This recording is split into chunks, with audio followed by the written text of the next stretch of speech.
Hi Raf.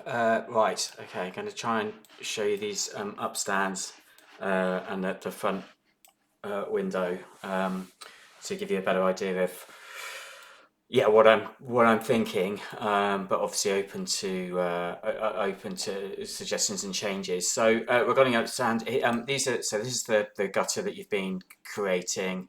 Obviously, we've got this to resolve. The upstands themselves. So I've expanded them to be using 150 mil timbers for the creation of the upstand itself. Let me just get that measurement. Yeah, so it's showing 150 in the bottom right corner there. So in addition, obviously there'd be 18 mil OSB on each side of that to create the upstand, plus 50 mil battens on each side of that. So I guess the first point to note then is with regards to the upstands on the cheeks.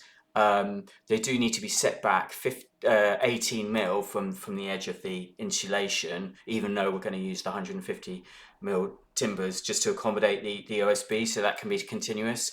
So what you've got is these kind of taper down. So I haven't drawn the OSB. Obviously, the OSB can be cut to shape as well, but I've just drawn that straight.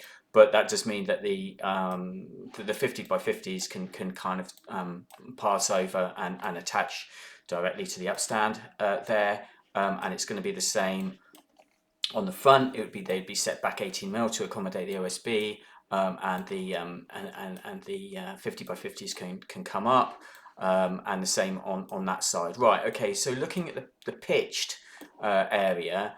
So as I said before, the intention is to try and get these to end around where the top of the upstand is going to be. So I've worked out if the upstand kind of sits just inside, basically in parallel line with the gutter on that beam where it currently is, then that should be approximately right.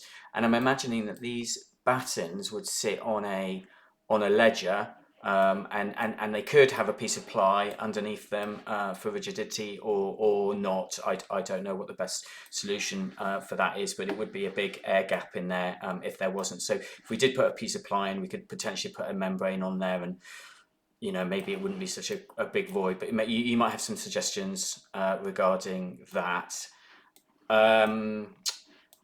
So yeah, coming down the sides, it's going to be a similar makeup to what's going on down there, and around. So at the front, there was this pitch, and we'll come to the front gutter in a minute. But with regards to trying to get the 8 degrees or whatever it's going to be at the front there, the 50 by 50s would be on furrings, and the ledger. There'd be two levels of ledger. So there'd be the first level of ledger, which accommodates the 30-degree pitch there, and these battens could be cut to kind of sit on that ledger, and then there would be a kind of higher up ledger to accommodate the 8-degree pitch there, and that would sit on there. This one here is the upstand that's going to have to be measured out so that can be fixed in correctly. So similar condition at the front there, in that it would, we use a piece of ply or not, but membrane can go over that. And then on this side, this is the north elevation here. This is where the roof light and the upstand kind of meet and clash, if you like, a bit. So the upstand of the roof light has to be created with just 70 mil timbers, because the overall width of the upstand itself, including the 15 mil plasterboard on the inside, and say a 15 mil OSB on the outside, is 100 mil. So so that leaves you with a 70 mil timbers to create the upstand with PIR insulation between them. I work out that for the roof light to be in the right place, and there is a slight pitch on it as well, which will be pitched towards the opening. The opening will be on this side, and it pitches down towards the opening. And that means the water can drain off into the gutter here. So this side will be slightly lower than this side, but at the lowest side, at the lowest point, it needs to have a minimum of 150 mil upstand, but that is 150 mil upstand from inside the roof light. So actually this dimension here can actually be 100 mil above, just 100 mil above the, well, actually, no, let me just get the measurement of that now. I mean, overall, it will be, it's 160. It needs to be 160 above the upstand on that side. But the roof light will actually come down over it, and there will just be a gap of 100 mil between them, essentially, when the roof light sits on top of that. And the OSB of that and that would be at almost the same level. So that should function and work fine. So yeah, coming around to the front and the battens. So essentially, you've got a row of 50 by 50 battens along the front, and as would be normal, and those go all the way up, and the air comes in from the bottom here.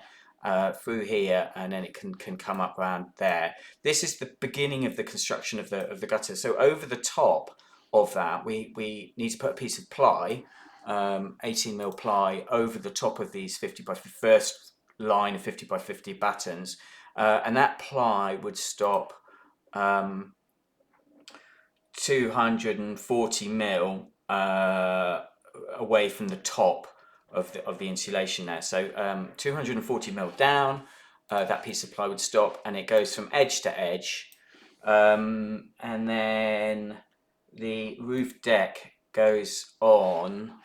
What I should do actually is colour these in different colours to make it a bit easier. So but what's happening here? So we've got some furring. We've got some kind of angled timbers that we could potentially use there. But the idea is that you've got this bit that sticks out away from the window that kind of creates a surround, and the drains come down inside there, and they fall into the gutter. So actually, if I just put in the grey drainage, if it's there, yeah, there. Okay. So what you've got is a gutter here, and you've got a pipe coming down, and it drops down into here, and then it will drop down the front in front of the cladding at the front there.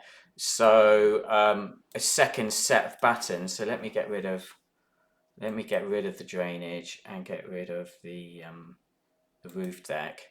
But yeah, so a second set of battens is positioned over the top of that piece of ply that's been put on, and those battens are actually much deeper. They are they're going to be 122, but that's not standard size, so they need to be 125 mil.